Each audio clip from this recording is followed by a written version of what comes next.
The historian, Evelyn Moore, arrived at Briarcliff Manor on a cold, misty afternoon.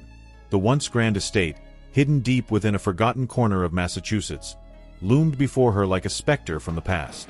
Evelyn was no stranger to crumbling estates and forgotten relics, but Briarcliff was different.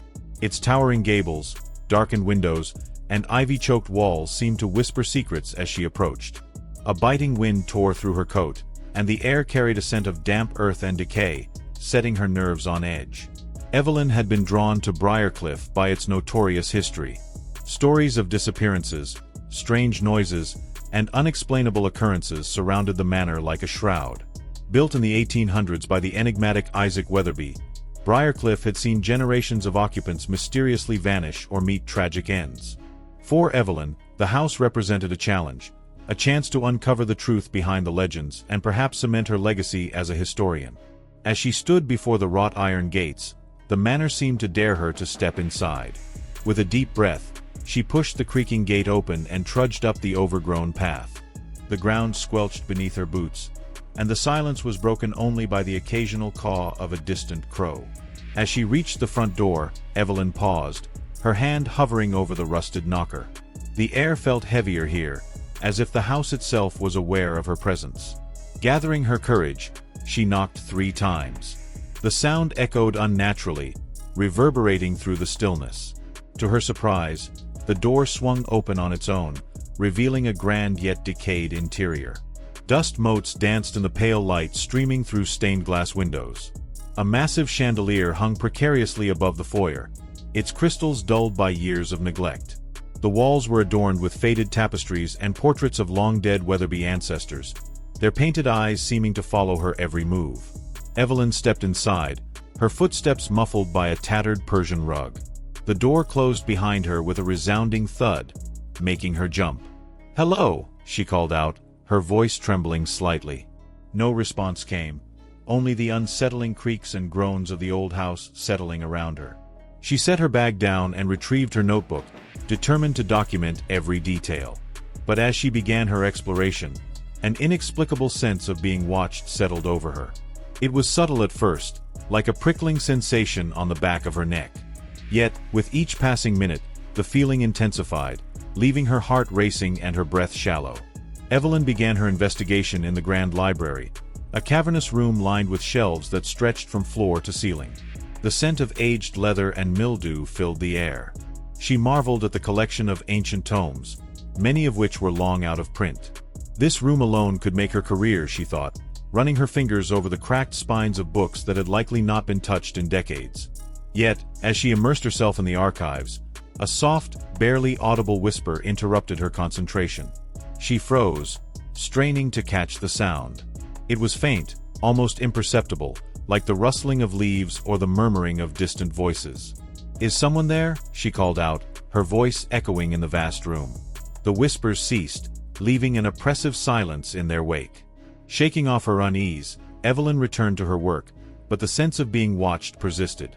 The portraits lining the walls seemed more lifelike, their expressions subtly altered as if mocking her. Hours passed, and Evelyn decided to explore further.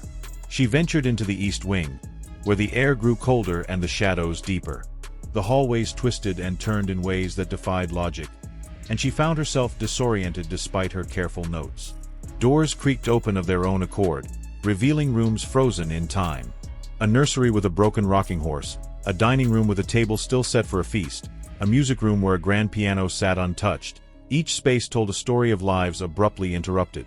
As night fell, the whispers returned, louder and more insistent.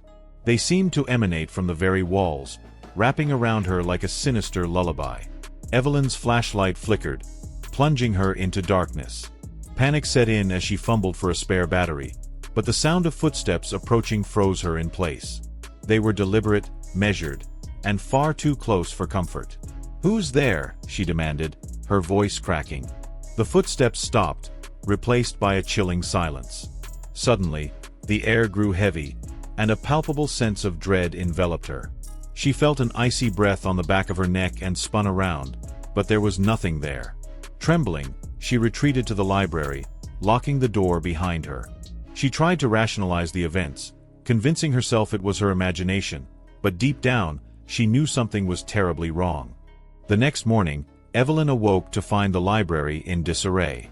Books were strewn across the floor, and her notes had been shredded. She stared in disbelief, her mind racing.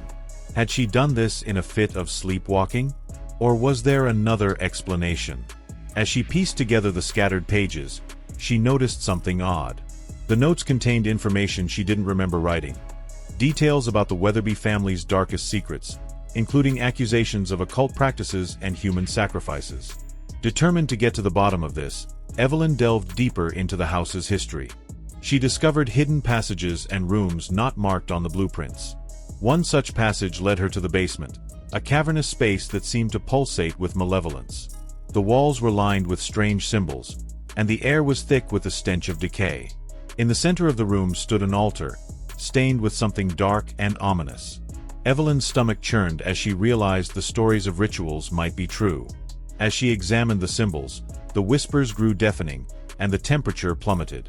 The room seemed to come alive, the shadows writhing and closing in around her. A deep, guttural voice echoed through the space, speaking in a language she didn't understand. Fear gripped her as she backed away, only to find the passageway had vanished, replaced by a solid wall. She was trapped. Evelyn's panic subsided as the wall suddenly shifted, revealing a corridor she hadn't seen before. Exhausted and terrified, she stumbled through the maze-like hallways, the house seeming to guide her movements. It became clear that Briarcliff was more than just a house. It was alive, feeding on her fear and confusion. The walls pulsed like a heartbeat, and the whispers coalesced into mocking laughter. She began to lose track of time, her days blending into nights. The house toyed with her, offering glimpses of escape only to snatch them away at the last moment. Evelyn's sanity frayed as she encountered ghostly apparitions of the Weatherby family, their faces twisted in anguish. They seemed to reach out to her, their mouths moving soundlessly. She realized they were trapped souls, victims of the house's insatiable hunger. In a moment of clarity, Evelyn recalled the symbols she had seen in the basement. She deduced they were part of a binding ritual, meant to anchor the entity to the house. If she could disrupt the ritual, perhaps she could weaken the entity and escape. Armed with this newfound purpose, she set out to find the materials needed for the counter-ritual, navigating the ever-changing house with growing desperation. The final confrontation began in the heart of the house, a grand ballroom that had been transformed into a grotesque cathedral of shadows. The walls were covered in pulsating tendrils, and the air crackled with energy. Evelyn stood at the center, clutching the artifacts she had gathered. The house roared in defiance, its malevolent presence manifesting as a towering figure cloaked in darkness. Summoning every ounce of courage, Evelyn began the counter-ritual, reciting the incantations she had pieced together. The entity lashed out, the tendrils wrapping around her and dragging her toward the altar. Pain shot through her body, but she refused to give up.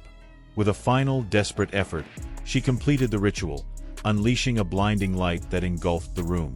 When the light faded, the house was silent. The oppressive atmosphere had lifted, and the walls no longer pulsed with life. Evelyn staggered outside, the morning sun blinding her. She turned to see Briarcliff Manor crumbling before her eyes, its dark power finally destroyed. Tears streamed down her face as she realized she had survived, though the experience had left her forever changed. As she walked away, she vowed to share the truth about Briarcliff, ensuring its horrors would never be forgotten.